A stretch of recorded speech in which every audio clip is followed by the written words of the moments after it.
नमस्कार मित्रों, मैं अनीता श्रीवास्तव आपका एक बार फिर हार्दिक अभिनंदन करती हूँ। श्रीमद् वाल्मीकि रामायण में आज का प्रसंग है राजमंत्रियों के गुण और नीति का वर्णन। इक्ष्वाकु वंशी वीर महामना महाराज दशरथ के मंत्री जनोचित गुणों से संपन्न 8 मंत्री थे, जो मंत्र के तत्व को जानने वाले और बाहरी चेष्टा देखकर ही मन के भाव को समझ लेने वाले थे। वे सदा ही राजा के प्रिय एवं हित में लगे रहते थे, इसलिए उनका यश बहुत फैला हुआ था।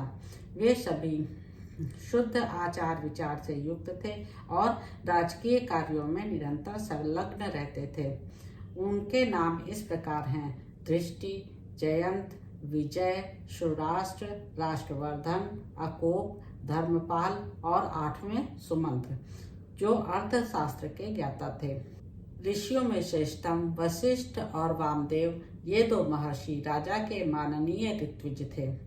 इनके सिवा सुयज्ञ, जाबाली, काश्यप, गौतम, दीर्घायु, मार्कंडेय और विप्र कात्यायन भी महाराज के मंत्री थे। इन ब्रह्मर्षि के साथ राजा के पूर्व परंपरागत ऋत्विज भी सदा मंत्री का कार्य करते थे।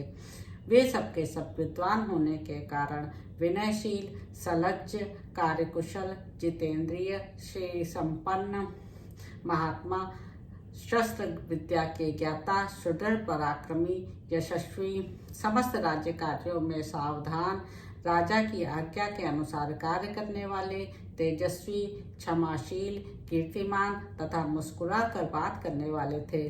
वे कभी काम, क्रोध या स्वार्थ के वशीभूत होकर झूठ नहीं बोलते थे। अपने या शत्रु पक्ष के राजाओं की कोई भी बात उनसे छिपी नहीं रहती थी। दूसरे राजा क्या करते हैं, क्या कर चुके हैं और क्या करना चाहते हैं, ये सभी बातें गुप्तचरों द्वारा उन्हें मालूम रहती थी। वे सभी व्यवहार कुशल थे। उनके सौहार्द की अनेक अवसरों पर परीक्षा ली जा चुकी थी। वे मौका पड़ने पर अपने पुत्रों को भी उचित दंड देने में भी नहीं हिचकते थे। कोष के धन संचय तथा चतुरंगणी सेना के संग्रह में सदा लगे रहते थे। शत्रु ने भी यदि अपराध न किया हो तो वे उसकी हिंसा नहीं करते थे। उन सब में सदा शौर्य एवं उत्साह भरा रहता था। वे राजनीति के अनुसार कार्य करते तथा अपने राज्य के भीतर रहने वाले सत्पुरुषों की सदा रक्षा करते थे। ब्राह्मणों और क्षत्रियों को कष्ट न पहुंचाकर न्यायोचित धन से राजा का खजाना भरते थे। वे अपराधी पुरुष के बलाबल को देखकर उनके प्रति तीक्ष्ण तथा मृदु दंड का प्रयोग करते थे। उन सबके भाव शुद्ध और विचार एक थे। उनकी जानकारी में अयोध्यापुरी अथवा कौशल राज के भीतर कहीं एक भी मनुष्य ऐसा नहीं था जो मिथ्यावादी, दुष्ट और पर स्त्री लंपट हो। संपूर्ण राष्ट्र और नगर में पूर्ण शांति छाई रहती थी। उन मंत्रियों के वस्त्र और वेश स्वच्छ एवं सुंदर होते थे। वे उत्तम व्रत का पालन करने वाले तथा राजा के हितैषी थे। नीति रूप नेत्रों से देखते हुए सदा सजग रहते थे। अपने गुणों के कारण वे सभी मंत्री गुरुतुल्य सम आदरणीय राजा के अनुग्रह पात्र थे। अपने पराक्रमों के कारण उनकी सर्वत्र ख्याति थी।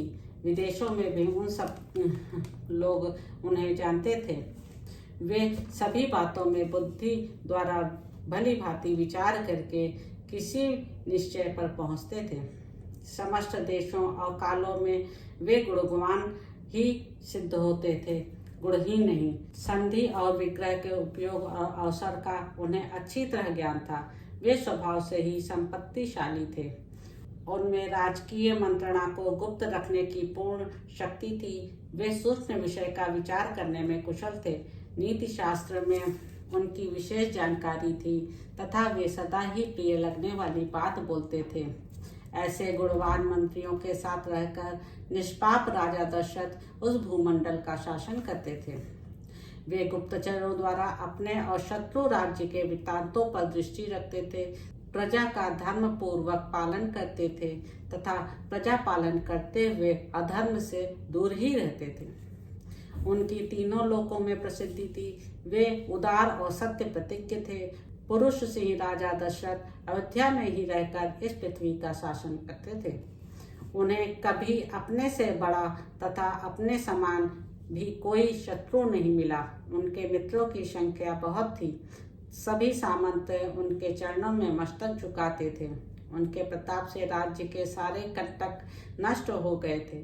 जैसे देवराज इंद्र स्वर्ग में रहकर तीनों लोकों का पालन करते हैं, उसी प्रकार राजा दशरथ अयोध्या में रहकर संपूर्ण जगत का शासन करते थे। उनके मंत्री मंत्रणा को गुप्त रखने तथा राज्य के हित साधन में संलग्न रहते थे। वे राजा के प्रति अनुरक्त, कार्यकुशल और शक्तिशाली थे।